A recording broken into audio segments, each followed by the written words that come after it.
Hello everyone. In today's tutorial, I will show you how to use the breakout rooms on the Zoom application or website. So now you will need to connect to your web panel or Zoom web panel and go to your account. First, we need to sign into your Zoom web panel or control panel. In here, we will find this navigation tab. The first thing that you need to do is to enable breakout rooms. To do so, we need to go to the settings. In here, we will find this meeting option and we will search for breakout room.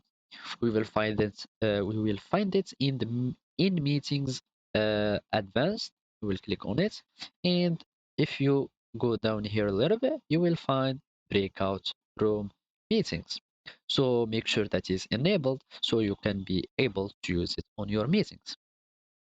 Now we are going to start a meeting so we can see how to use breakout rooms. I'm going just to start a meeting. For example, like I'm going to click on start, launch the meeting, just use it with my browser, and I'm creating and hosting this meeting now. As you can see, this is my breakout room option, and now I can click on it.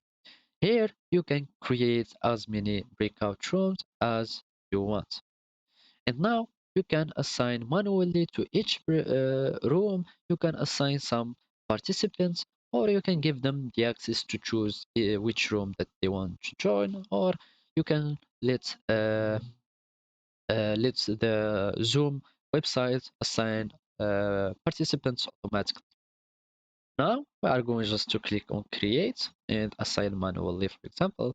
And now we have three break room and we can rename them and assign people to them. So when you click on assign, you will have people that you will add to breakout rooms. So basically, this is how you can add or use the breakout rooms on Zoom. Thank you for watching and goodbye.